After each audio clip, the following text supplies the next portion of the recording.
ሰላም ጤና ይስጥልኝ የተወደዳችሁ ትናንትና በነበረን ጊዜ ኃጢአት ምንድነው የሚለውን ነገር ተነጋግረን ነበር።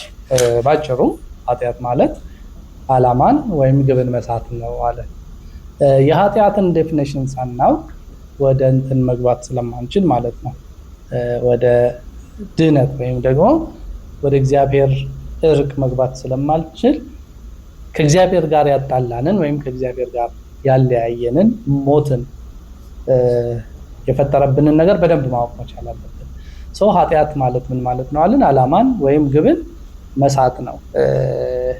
እያንዳንዱ የኃጢአት ፍሬዎች ወይም ርኩሰት የምንላቸው መዳራት፣ ዝሙት፣ ስካር፣ ዘፋኝነት ምናምን የስጋ ፍሬ ቢሆኑት የዚህ ዛፍ ፍሬዎች ናቸው። የዚህ ዛፍ ወይም ኃጢአት የምንለው ውጤቶች ናቸው እንጂ በራሳቸው እንትን አይደለም።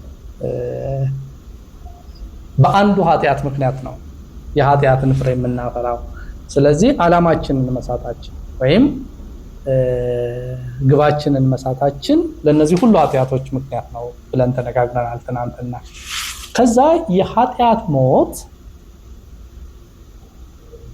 የኃጢአት ውጤት ወይም የኃጢአት ደሞዝ ሞት ነው አለ።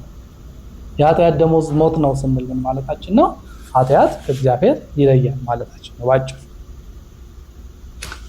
ስለዚህ ሰው የከበረ ሆኖ ተፈጥሮ ሳለ በእግዚአብሔር መልክና አምሳል ተፈጥሮ ሳለ ምን ሆነ? ከእግዚአብሔር የተለየ ሆነ፣ እንደሚጠፋ እንስሳ ሆነ፣ በራሱ ሐሳብ በራሱ ልቦና የሚቅበዘበዝ ሆነ። ስለዚህ እግዚአብሔር የመፍትሄ ሐሳብ አመጣ። ይሄ የመፍትሄ ሐሳብ ምንድነው?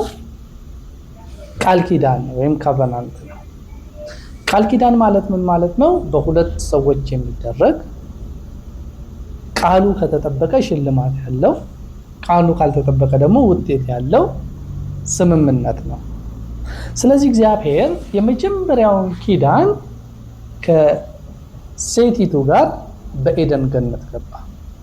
ይሄ ኪዳን በአዲስ ኪዳን የተፈጸመው ኪዳን ነው። ወደፊት ጀስቲፊኬሽን የሚለውን ስንመለከት ወይም ደግሞ ጽድቅ የሚለውን ስንመለከት እንመለከተዋለን። ምን የሚል ኪዳን ገባላቸው ለአዳምና ለሔዋን? ባንተና በሴቲቱ በዘርህና በዘሯ መካከል ጠላትነትን አድርጋለሁ፣ እርሱ ሰኮናውን ይቀጠቅጣል፣ የሴቲቱ ዘር ደግሞ ራሱን ይቀጠቅጣል የሚል ኮቨናንት ገባ። ይሄ ኮቨናንት ከሩቅ ሲታይ ብዙ ትርጉም ያለው አይመስልም። ይሄ ዲፕ እየገባችሁ የብሉይ ኪዳን ዳሰሳ ስታካሄዱ በደንብ የሚታይ ነው። ይሄ ምን ይባላል? የኤደን ገነት ኪዳን ይባላል፣ ወይም ኮቨናንት ኦፍ ኤደን ገነት ይባላል። እግዚአብሔር የሴቲቱ ዘር እኮ የሴቲቱ ዘር ማለት የቅድስት ድንግል ማርያም ዘር ማለት ነው። ወደፊት እናየዋለን። የእባቡን ራስ ይቀጠቅጣል፣ እባቡ ደግሞ ሰኮናውን ይቀጠቅጣል፣ ወይም የኢየሱስ ክርስቶስን ስቅለት የሚያሳይ ነው። ይሄንን ኪዳን ገባ። ነገር ግን ይሄን ኪዳን ሲገባ ሰዎች ብዙ ልብ አላሉት። እግዚአብሔር ኪዳኑን እያጠራ መጣና ለኖህ የቀስተ ደመናን እንትን ሰጠው። ይሄ ኪዳን እግዚአብሔር ለሰዎች ያለውን ተስፋ ተለይተው ያለውን ተስፋ በመርከቧ በመግባት በጥምቀት አማካኝነት ከሚጠፋው ዓለም እንደሚለይ የገባበት ኪዳን ነው። ይሄ የኖህ ኪዳን ይባላል። 8 ሰዎች የዳኑበት መርከብ ሲዘጋጅ ይለናል ጴጥሮስ። እንትን አላሉም ነበር። ከዛ በኋላ ይሄም ውሃ ማለትም ጥምቀት አሁን ምሳሌ ሆኖ ይለያል ያድናል ይለናል። ይሄ የጥምቀት ማዳን ምን ማለት ነው? ወደፊት እንመጣበታለን። ይሄ ሳንቲፊኬሽን የሚለውን ስንመለከት ከሚጠፋው ዓለም መርከቡ የተለየው በጥምቀት ወይም በውሃው አማካኝነት ነው። ውሃው ሙሉ በሙሉ መርከቢቷን ከሚጠፋው ዓለም ምን አላት? አዳናት ወይም ለያት። ይሄ ምን ይባላል? የኖህ ኮቨናንት ይባላል። እንግዲህ ተመልከቱ፣ ተስፋው እየተንከባለለ መጣ። ከሔዋን ወደ ኖህ መጣ፣ ከኖህ ወደ ማን መጣ?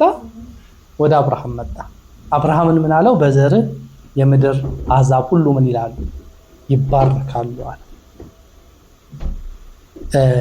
የገላትያ ጸሐፊ ይህንን ሲተረጉም እንደምን ይለናል? ስለ ብዙዎች እንደሚናገር በዘሮች አላለ። ነገር ግን ምን አለው? በዘርህ አለው። እርሱም ክርስቶስ ነው። ይሄ የሴቲቱ ዘር የተባለው የማን ዘር ሆነ ማለት ነው? የአብርሃም ዘር ሆነ ማለት ነው። ከዛ በኋላ እግዚአብሔር ከ470 ዓመት በኋላ የእስራኤል ሕዝብ ከግብፅ ሲመለስ 70 ሆኖ የወጣው 500 ሺህ ሆኖ ሲመለስ ከሙሴ ጋር ቃል ኪዳን ገባ። ይሄ የመጀመሪያው ኪዳን ነው። ዘጸአት 20 ላይ ታገኙታላችሁ። ይሄ ኪዳን ምን ይባላል?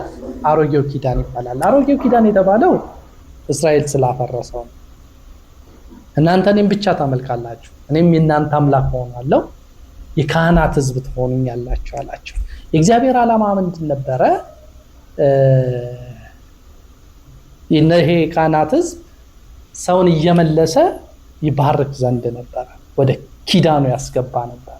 ስለዚህ እግዚአብሔር ልክ ዛሬ ቤተክርስቲያን ላይ የሚሰራውን ታረቁ ብለው እንዲለምኑ እስራኤልን የካህናት ሕዝብ ብሎ መለሳቸው። ለዚህም ነው ቤተክርስቲያንን የገላትያ መጽሐፍ እንትን የሚላት የእግዚአብሔር እስራኤል የሚላት ወይ ደግሞ አዲሲቱ እስራኤል የሚላት። እስራኤል መንፈስ የሚባለው ማለት ነው። በመንፈስ እስራኤላዊ የሆኑ ማለት ነው። ስለዚህ እግዚአብሔር ኪዳን ገባ ከሙሴ ጋር። ነገር ግን ከሙሴ ጋር በኪዳናቸው ሊጸኑ አልቻሉም። ከዛ በኋላ እግዚአብሔር ምን አደረገ? ለሙሴ አንድ ነገር ነገረው። ዘዳግም 20 ላይ ታገኙታላችሁ። ከወንድሞቻቸው መካከል ይህንን ነገር ብቻውን እመጣበታለሁ፣ ምክንያቱም በጣም ኢምፖርታንት ስለሆነ። ከወንድሞቻቸው መካከል እንዳንተ ያለ ነብይ ምን እላቸዋለሁ? አስነሳላቸዋለሁ። ከዛ ከጥፋታቸው እየመለሰ ምን ያደርጋቸዋል? ይባርካቸዋል። ስለዚህ እግዚአብሔር ምንም እንኳን ኪዳኑ ቢፈርስ ህዝቡን ምን አልጣለውም። ይልቁኑ ኪዳን ገባለን። ያም ኪዳን ምን የሚል ነው? ከጥፋታቸው እየመለሰ የሚባርካቸው እንዳንተ አይነት ነብይ ያስነሳላቸዋለሁ አለ። ይህንን ሐዋርያት ሥራ ምዕራፍ 3 ላይ በግልጽ ታዩታላችሁ። ከጥፋታችን እየመለሰ ይባርከን ዘንድ ብላቴናውን ወይም ልጁን ኢየሱስ ክርስቶስን ሰደደው ብሎ ጴጥሮስ ሲሰብክ ትመለከቱታላችሁ። ይሄ ከጥፋት እየመለሰ የሚባርከው ማን ነው? የሴቲቱ ዘር የተባለው የአብርሃም ዘር የተባለው ወይም ደግሞ ሙሴን ይመስላል የተባለው ነብይ ነው። ከዛ በኋላ ይሄ ፕሮሚስ እየተንከባለለ ማን ጋር መጣ? ሰለሞን ጋር መጣ። ለምንድነው ሰለሞን ጋር የመጣው? ዳዊት ደም ስላለበት ቤት ሊሰራልኝ አይችልም ማለት። ነገር ግን አንተ ቤትን ትሰራልኛለህ ብሎ ለሰለሞን ቃል ገባለት። ቤቱ ምን አይነት እንደሆነ ሲናገር እንመለከታለን። በመጨረሻ እግዚአብሔር በሕዝቅኤል መጽሐፍ ላይ ዋናውን ፕላን ተናገረ። አዲስን ኪዳን ከእናንተ ጋር እገባለሁ አለ። ይሄ አዲስ ኪዳን ምንድነው? ሕጌን በልባችሁ ላይ ምን እለዋለሁ? እጽፈዋለሁ፣ በልቡናችሁም ላይ እጽፈዋለሁ። ታላቁም ታናሹን እግዚአብሔርን እወቅ ብሎ ከትንሹ ጀምሮ እስከ ትልቁ ድረስ ምን ይሉኛል? ያቁኛል ብሎ ተናገረ። ከዛ እግዚአብሔር የገባውን ኪዳን ልጁን ኢየሱስ ክርስቶስን በመላክ ምን አደረገው? ፈጸመ። ስለዚህ ስለ ድህነት ስናስብ ድህነት ድንገት የመጣ አይደለም። ድንገት በሆነ ዋሻ ውስጥ ቁጭ ብለህ የበራልህ ነገር አይደለም። እግዚአብሔር አስቀድሞ በነቢያቱ እንደተናገረ በብዙ ምስክር ልጁን ኢየሱስ ክርስቶስን ወደኛ ልኮ የገባውን ኪዳን የፈጸመበት መንገድ ነው። ስለዚህ ደህንነትን ወይም ድህነትን ስንነጋገር በመጀመሪያ ማወቅ ያለብን ምንድነው? የኃጢአት ምንነትን ነው።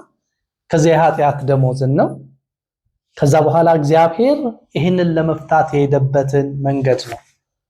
ይሄም የእግዚአብሔር ቃል ኪዳን ይባላል። የእግዚአብሔር ቃል ኪዳን የሴቲቱ ዘር እባቡን እንዲረግጥ ነው፣ ወይም የአብርሃም ዘር ምድርን ሁሉ እንዲባርክ ነው። አዲስ ልብና አዲስ መንፈስ ሊሰጠን እግዚአብሔር የገባው ፕሮሰስ ነው። ስለዚህ ድህነት የእግዚአብሔር እቅድ ነው፣ የሰው እቅድ አይደለም። ነገ በዚህ ርዕስ ላይ በደንብ እንነጋገራለን።